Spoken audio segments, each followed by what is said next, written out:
এখানকার রাজনৈতিক নেতৃবৃন্দ যদি এইটা জেনেভা ক্যাম্পকে নিয়ন্ত্রণ করা, অপরাধমুক্ত করা, বা এখানকার মানুষজনেরই ন্যূনতম মানবিক যে অধিকার আছে, বেঁচে থাকার অধিকার, সেইটা পূরণ করতে না দেয়, তাহলে করবে কে?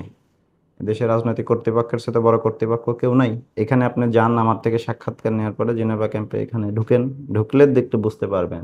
আপনি নিজেকে এদের সাথে কানেক্ট করার চেষ্টা করেন। আপনার যদি স্ত্রী বউ বাচ্চা থাকে তাদের সাথে কানেক্ট করেন, বা যদি আপনার ভাই বোন থাকে তাদের সাথে কানেক্ট করেন, যে তারা কি পরিবেশে আছে আর তারা কি পরিবেশে আছে।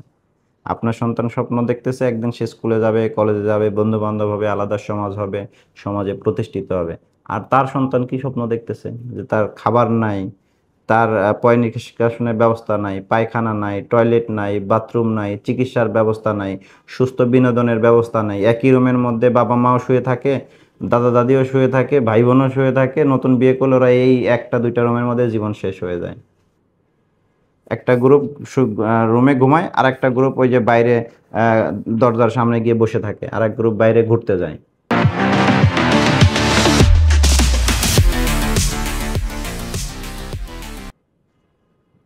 তো এখন আপনি বাইরের জগতের সাথে তার জগৎ মিলান, এটা সম্পূর্ণ একটা আলাদা জগৎ।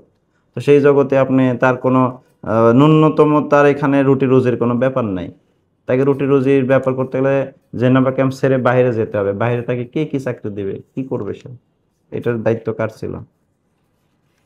এটা দায়িত্ব আপনাকে নিতে হবে না? আমার তো কাজ মানে ধরা, মারা, মামলা দেওয়া, জেলে পাঠানো। এখন তো রাজনৈতিক কোনো বাধা নাই, আর বাধা দিলেও তো আমি শুনবো, এটার কোনো সুযোগ নেই। এটা সবাই জানে, আমি কারো কথা শুনি না, মানে অবৈধ কোনো তদবির শুনি না, এটা সবাই জানে। আর আমার কেউ জ্বালা মানে ওই অবৈধ তদবির নিয়ে আমার কাছে আসেও না। আমার কাজ আমি বলতে পারি, এটা অসংখ্য ডিপার্টমেন্ট জড়িত আছে, তাদের গিয়ে প্রশ্ন করেন যে কেন এখানে মানবাধিকারের পরিস্থিতি এত নিম্ন, কেন এখানকার বাচ্চা শিশু সমাজ বৃদ্ধ। এখানে তো জেনেভা ক্যাম্পের এখন 80%-এরই জন্ম এই দেশে। 71-এর পর তো বাংলাদেশ সৃষ্টি হয়েছে, তো এদের অধিকাংশের জন্ম হচ্ছে 71-এর পরে। এরা তো ইভেন পাকিস্তানেরও তো কেউ না, এরা তো আসছে বিহার থেকে।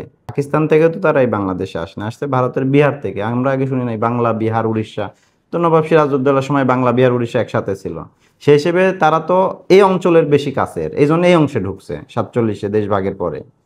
71-এর পরে আর পাকিস্তানে ফেরত যায় নাই, বা ফেরত নেয় নাই, বা আমরা পাঠাইতে পারি নাই। তো আমাদের দেশেই তো বছরের পর বছর আছে, এরা তো এখন এই দেশের একটা অংশ হয়ে গেছে। হয় তাকে আপনি দেশের মধ্যে সুস্থ সমাজ দেবেন, না হলে অন্য কোনো ব্যবস্থা নেবেন। এইভাবে তাদের এভাবে এই যে বন্দির মতো করে রেখে রাজনৈতিক প্রশাসনিক ফায়দা লুটে জনগণকে জিম্মি করে মোহাম্মদপুরের লাখ লাখ মানুষকে বিপদগ্রস্ত করে আসলে কার লাভ হচ্ছে?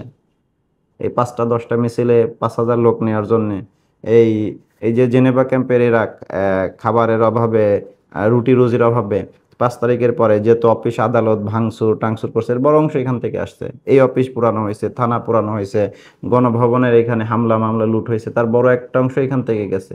এরা তো কোনো চেতনায় উজ্জীবিত হয়ে যায় নাই, তারা গেছে লুটপাট করতে। তো আপনি তাদের তো বাধ্য করাচ্ছেন। এখান থেকে আপনি সুন্দর পরিবেশ দেওয়ার ব্যবস্থা করেন, এখান থেকে সরাই অন্যত্র নেন।